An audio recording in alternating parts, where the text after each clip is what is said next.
आप देख रहे हैं सिटीजन वॉइस। मैं हूं शब। सिटीजन वॉइस में अब वक्त हो चुका है दिन भर की अहम खबरों का। तो आइए देखते हैं क्या है आज की अहम खबर। संसद में मानसून सत्र के दौरान उस समय माहौल और गर्म हो गया जब कांग्रेस सांसद राहुल गांधी ने विभिन्न मुद्दों को लेकर सरकार पर सवाल उठाए हैं। अपने संबोधन में राहुल गांधी ने सरकार की नीतियों, महंगाई, बेरोजगारी और अन्य विषयों पर तीखी टिप्पणी की है। उनके भाषण के दौरान सत्ता पक्ष और विपक्ष के सांसदों के बीच कई बार नारेबाजी भी देखने को मिली, जिससे सदन का माहौल काफी गर्म हो गया। राहुल गांधी के सवालों और आरोपों के बाद प्रधानमंत्री नरेंद्र मोदी ने भी सरकार का पक्ष मजबूती से रखा। प्रधानमंत्री ने विभिन्न योजनाओं, विकास कार्यों और सरकार की उपलब्धियों का उल्लेख करते हुए विपक्ष के आरोपों का जवाब दिया। आदमपुर एयरबेस पर हमले का झूठ फैलाया, उस झूठ को बेचने की भरपूर कोशिश की, पूरी ताकत दी लगा दी। मैं अगले ही दिन आदमपुर पहुंचा और खुद जाकर के उनके झूठ को मैंने बेनकाब कर दिया। तब जाकर के उनको अकल ठिकाने लगी कि अब ये झूठ चलने वाला नहीं है। जब ये ऑपरेशन सिंदूर हुआ तो उन्होंने नया पैंतरा शुरू किया। और क्या शुरू किया? रोक क्यों दिया? पहले तो मानने को तैयार नहीं थे कि मुक्त करते, अब कहते रोक क्यों दिया? वाहरे बयान बहादुरों,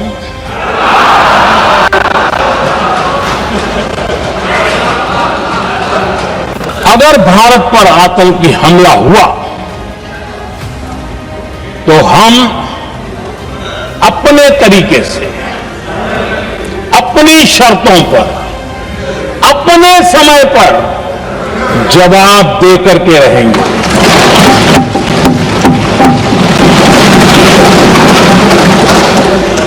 दूसरा,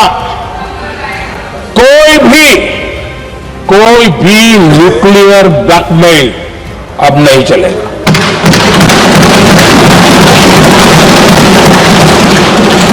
और तीसरा, हम आतंकी सरपरस्त सरकार और आतंक के आकाओं उनको अलग अलग नहीं देखेंगे। मैं देशवासियों का आभार व्यक्त करता हूं, मैं देशवासियों का अभिनंदन करता हूं। और हमने कहा, पहले दिन प्रेस कॉन्फ्रेंस में कहा है कि हमारा एक्शन नॉन एक्सेलेटरी है।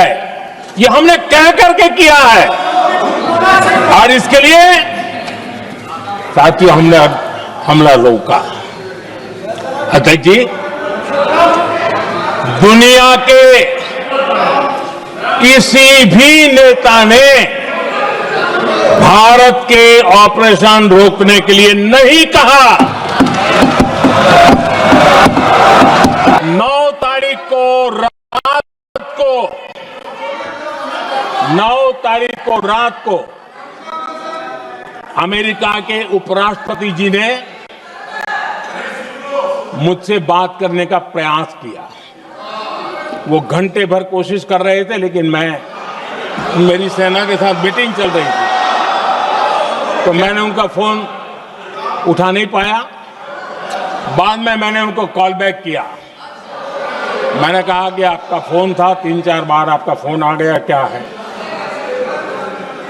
तो अमेरिका के उपराष्ट्रपति जी ने मुझे फोन पे बताया कि पाकिस्तान बहुत बड़ा हमला करने वाला है।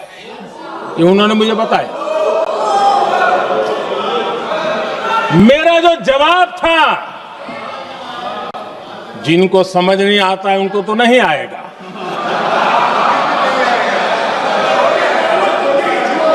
मेरा जवाब था, अगर पाकिस्तान का ये इरादा है तो उसे बहुत महंगा पड़ेगा। ये मैंने अमेरिका के उपराष्ट्रपति को कहा।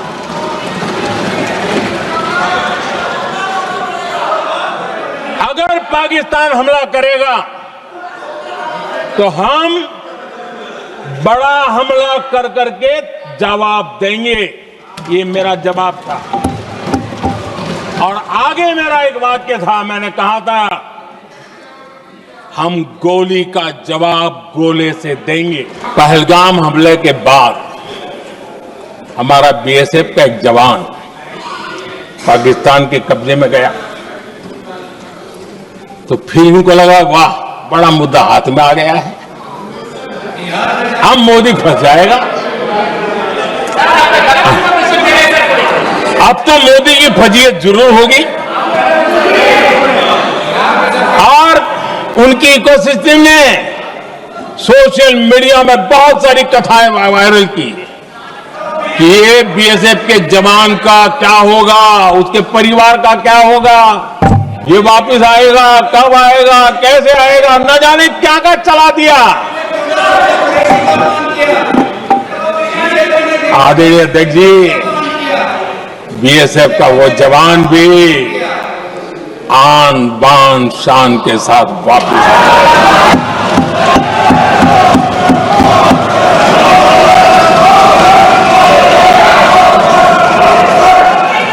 आतंकवादी रो रहे हैं,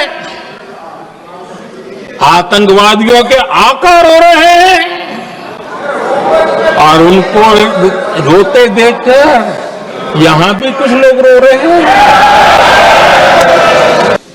दुनिया ने देख लिया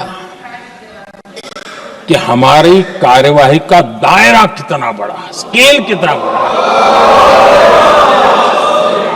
सिंदूर से लेकर के सिंधु तक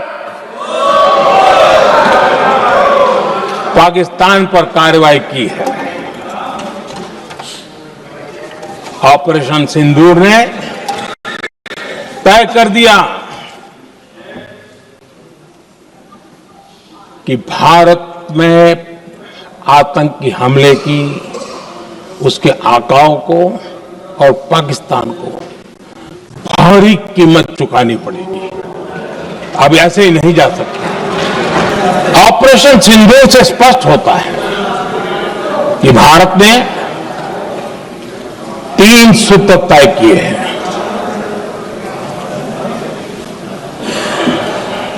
अगर भारत पर आतंकी हमला हुआ तो हम अपने तरीके से, अपनी शर्तों पर, अपने समय पर जवाब देकर के रहेंगे।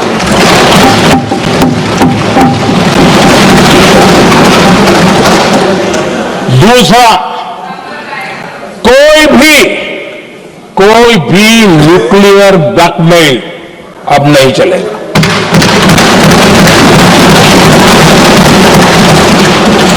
और तीसरा,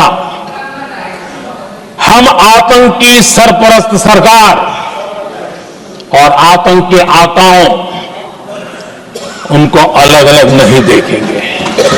मैं देशवासियों का आभार व्यक्त करता हूं, मैं देशवासियों का अभिनंदन करता हूं। आदरणीय अध्यक्ष जी, 22 अप्रैल को पहलगाम में जिस प्रकार की क्रूर घटना घटी, जिस प्रकार आतंकवादियों ने निर्दोष लोगों को उनका धर्म पूछ करके गोलियां मारी, ये क्रूरता की पराकाष्ठा थी। भारत को हिंसा की आग में झोंकने का ये सुविचारित प्रयास था। भारत में दंगे फैलाने की ये साजिश थी। मैं आज देशवासियों का धन्यवाद करता हूं कि देश ने एकता के साथ उस साजिश को नाकाम कर दिया। आदमपुर एयरबेस पर हमले का झूठ फैलाया, उस झूठ को बेचने की भरपूर कोशिश की, पूरी ताकत दी लगा दी। मैं अगले ही दिन आदमपुर पहुंचा। और खुद जाकर के उनके झूठ को मैंने बेनकाब कर दिया। तब जाकर के उनको अकल ठिकाने लगी कि अब ये झूठ चलने वाला नहीं है। जब ये ऑपरेशन सिंदूर हुआ तो उन्होंने नया पैंतरा शुरू किया। और क्या शुरू किया? रोक क्यों दिया? पहले तो मानने को तैयार नहीं थे कि मुक्त करते, अब कहते रोक क्यों दिया? वाहरे बयान बहादुरों,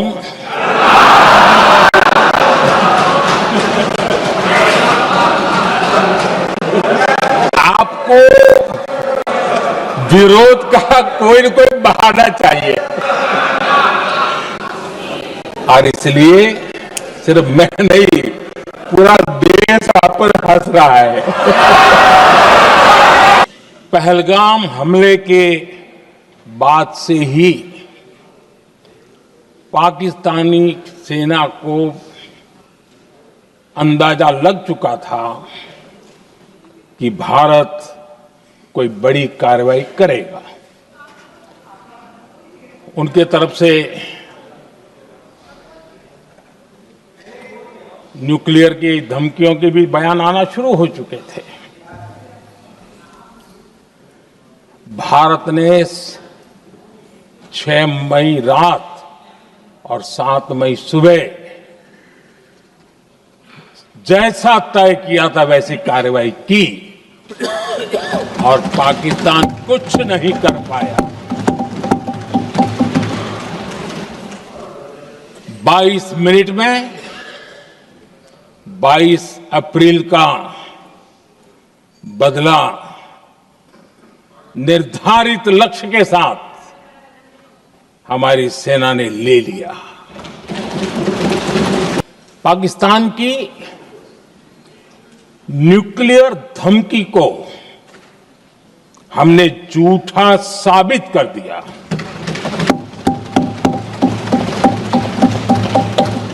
भारत ने सिद्ध कर दिया कि न्यूक्लियर ब्लैकमेलिंग अब नहीं चलेगा और न ही ये न्यूक्लियर ब्लैकमेलिंग के सामने